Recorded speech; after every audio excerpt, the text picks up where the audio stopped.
What characteristic, attribute, philosophy, belief separates you from the other four candidates standing with you? Mr. Stutzman, we'll start with you. Well, thank you. You know, it's really, you look at all five candidates, and like I said in my opening remarks, people say, well, what is the difference? There are differences. There's a lot of similarities, but there are differences. I think one thing that I believe stands out more than anything else from me is that I'm a farmer. I grew up on a farm, a family farm. My dad's over here. We're a fourth-generation family farm. My granddad passed away about 2 years ago, and I learned hard work on the farm and knew how to cut budgets. We didn't have the opportunity to raise taxes to make additional revenue. We had to go out and either work harder or find a way to cut spending within our own business. And that's unfortunately what we have in Washington, is we have too many career politicians and people who don't understand how to cut spending, and that have gotten us into this huge mess of $12 trillion worth of debt, continual deficit spending, and I think that it's time that we send a small business person who understands what actually creates jobs. Government doesn't create jobs, folks. It's the people, Americans, is what creates jobs. Mr. Hostet. That reflects the fact that I have made the difficult decisions in the past. We're not talking about not voting necessarily for a new program. We're talking about major reductions in spending on previous programs that are already in place and not raising taxes to do it.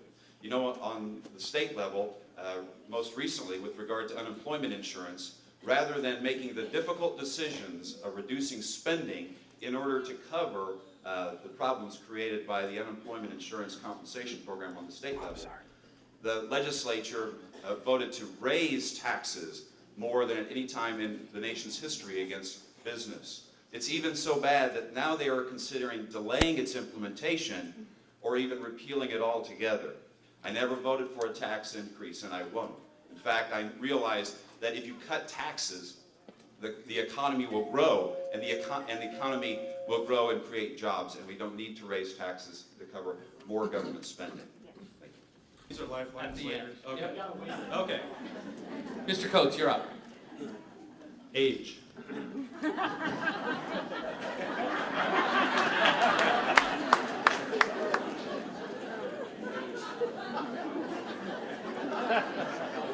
Just count.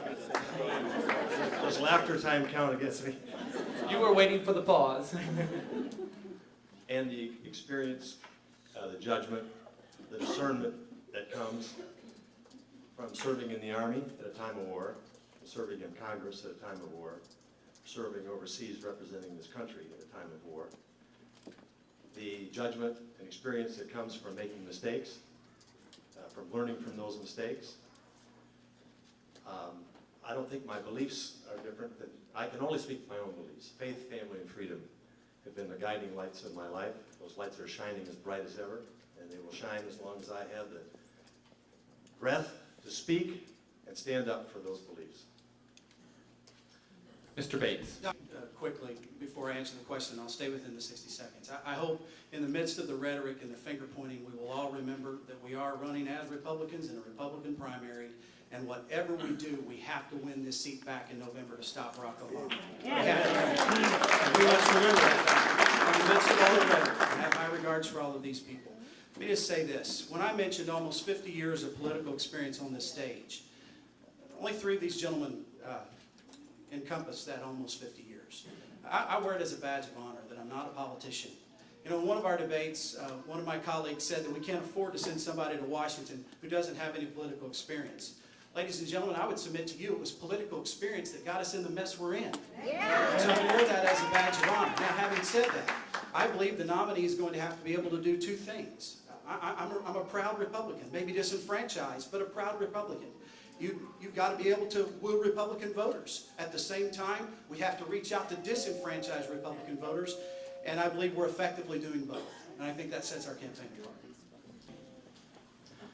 I guess it's time for a U2 moment. Look out, my campaign.